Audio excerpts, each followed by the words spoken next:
Hello everyone and welcome to my video. I'm Caravel and today I will explain at Yugioh how to use spell cards and trap cards.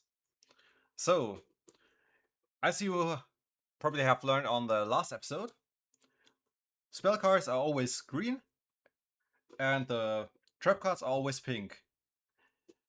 And we have different kinds of spell and trap cards. So we have normal spells, continuous spells, we have field spells, equip spells, ritual spells, and quick play spells. Then we have normal traps, continuous traps, and we have counter traps.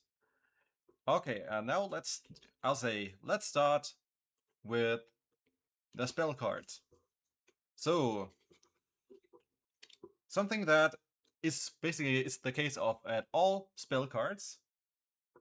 You can activate spells on your main phase whenever you want, and also how often you want. So, if you have any free spell or trap zones here, you can activate it. Like, you activate it, then you resolve the effect, and after it is done, it is sent to the graveyard. If a spell card doesn't have a symbol here next to the word spell card, then it is a normal spell. A normal spell is just like, yeah, you have it in your hands, you activate it, and send it to the graveyard after it resolved. After the chain resolved, which we will talk about at another point. Also, yeah, you can of course also set a spell card, but you can still activate it on your turn. There's only one exception, which I will come to later. But yeah, add a normal spell, you activate it, and send it to the graveyard. Okay, then we have continuous spell cards. Continuous spell cards are different in terms in that term that you activate it, but instead of moving into the graveyard after resolution, it stays on the field. It has effects often that affect the field or affect your monsters, or you can have you can use an effect every turn. But all of those effects usually only work on your turn unless it says it's an effect that happens in a specific phase. And like at all spells, you can only activate them on your main phase. Okay. And if also important is, and that is something that is the exact same at equip spells and also at the field spells. If you activate an effect of a continuous spell, and the card is destroyed before it can resolve, its effect won't happen. The effect will only happen if the card stays on the field until it's resolved. Okay. So we're at that. Okay. Also important is you can see it is a continuous spell if it has next to the words spell card a symbol that looks like an infinity symbol. So kind of like an 8 on the side. Then next we have field spells. Those have a thin cross on the on the right side of the word spell card, which it looks kind of like on a compass. And this one is different. You can't put it here in any of those zones or set it here. You have to activate or set it in your field zone. And yeah, it also affects the field, has different effects. Either it affects the whole field or only you. It is written on the card. And yeah, the difference though is, yeah, both the players can have one can each have one field spell on the field, but you can also remove your own field spell at any point you want during the main phase to activate another field spell from your hand. So if you have a second one that you want to use, you can also just send it to the graveyard and activate a new one. You can't do that at continuous spells. It only works at the field spells. Okay. Otherwise, it works basically like a continuous spell. Okay. Then we have equip spells. Equip spells need a monster you can equip it to. You can when you activate it, you usually have a monster on the field. Then you target the monster. Important. Equip spells always target a monster.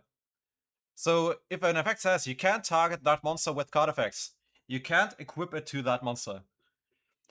You can also equip your equip spells to your monster, but also your opponent's monsters. Because some cards actually are good if you equip them to your opponent's monsters. And again, add equip spells. If you use an effect of it, if you activate the effect, and it is sent to the grave, if it leaves the field before it can resolve, then the effect will not happen. Okay. And also important is, if the monster it is equipped to it leaves the field, the equip spell also is destroyed. Is destroyed then. It also happens if the monster is used as exceeds materials. It is always destroyed then, and goes to the graveyard. Okay. Then we have the ritual spells. Yeah, I already explained to you how a ritual summon works. Ritual spells are only used for ritual summons. You activate it, summon the ritual monster from your hand by attributing enough levels from your hand and or field. And then, you summon the monster and send the ritual spell to the graveyard. Otherwise, it works like a normal spell. And the last kind is special here, and that is the quick play spells. A quick play spell can be activated at any point on your turn.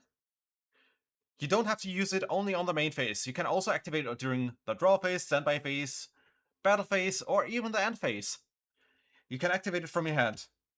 Or, important, this is a difference now, because normally you can activate a spell even on the same turn as you set the spell. A quick play spell, if it is set, you can't activate it for the rest of the turn. But important is, if you set it, then you can also use it during your opponent's turn. Like limited removal, for example. You can use it on your opponent's turn to, for example, boost your machine type monsters. So it kind of works like a trap then. So it's kind of like a compromise between spells and traps. Okay. Also important is, I would recommend you, other than your quick play spells, I wouldn't recommend to set spells or traps. I wouldn't recommend you to set your spell cards. Only set quick play spell cards, unless you have an effect that needs many spells or traps in your back row. Okay.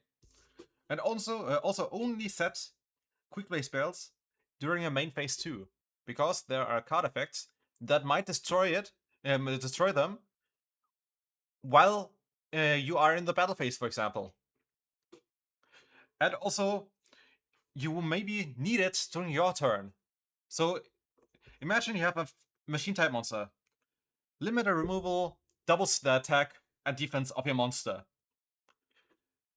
And your opponent has a stronger monster. Now imagine if you set it and attack your opponent's monster. Your monster is weaker. What will you do?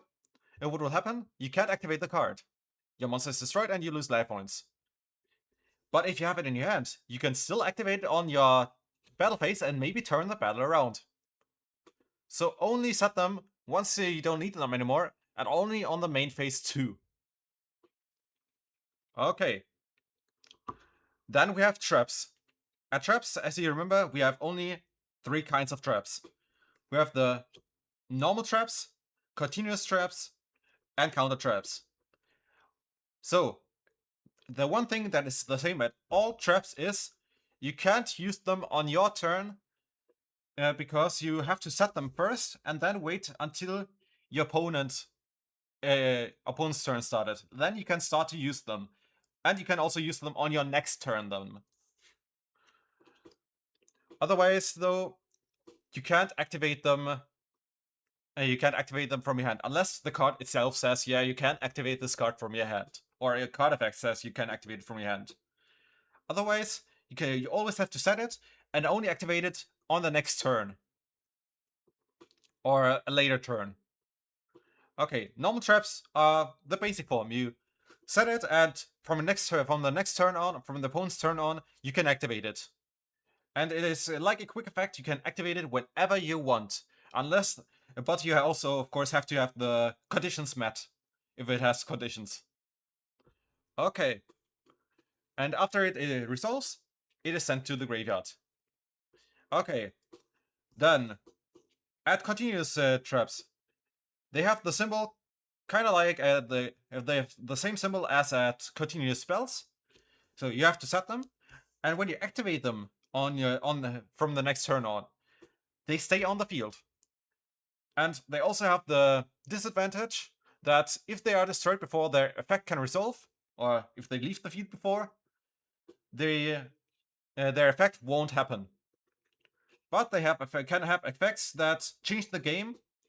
Like they can have effects like your opponent can summon monsters of a specific type, or maybe your monsters are boosted, or whatever. They can have different effects, of course. But yeah, they stay on the field until they are actively removed. And then the last kind are the counter spells. Or are the counter traps. Important at counter traps is, of course, yeah, you have to set them again. But to activate a counter trap, something specific has to happen. They always have a condition when you can activate it. You can never activate it without anything specific happening. Like, at some warning, for example, it says when a monster or monsters would be summoned, or when a spell or trap card or monster effect is activated that includes an effect that summons a monster, then you can activate it. Otherwise, you can't activate this card.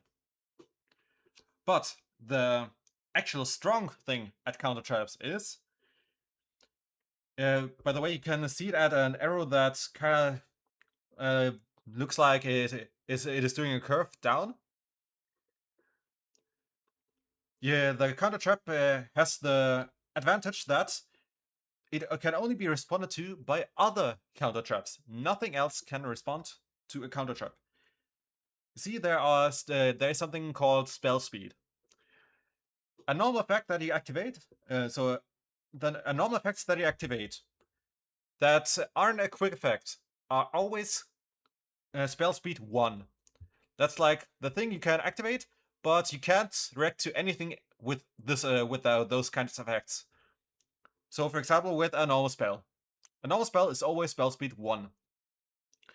Spell speed 2 means you have effects that are a quick effect or a trap card, a quick play spell. Those are spell speed 2. You can respond to something with that, but also activate them on their own. Then we have the spell speed 3. Spell speed 3 is our counter traps. Counter traps can't be responded to except for by other counter traps. But they can't be activated on their own unless a special condition is given. And then there is spell speed 4.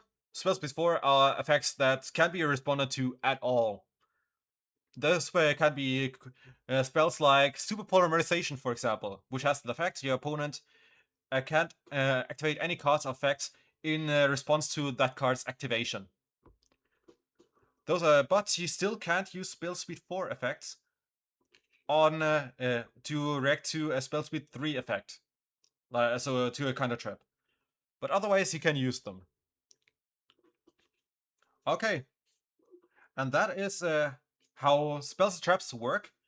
Important is you can only set spells or traps in your main phase 1 or 2, and activate normal, or can also activate only normal or continuous fields or quick spells or the ritual spells on your main phase 1 or 2.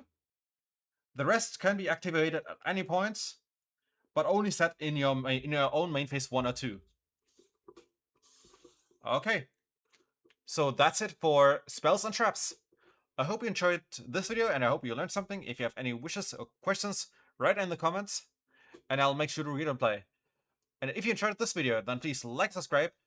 Also, check out the other playthroughs on my channel if you want to watch more. In the description, find a link to a link tree where you can find all the profiles, a link to this channel, including the Twitch channel where you can watch me stream live, and also the polls where you can vote for the next games I play and the players I use on the next eFootball stream. So I hope to see you next time again. Have a great time. Bye bye.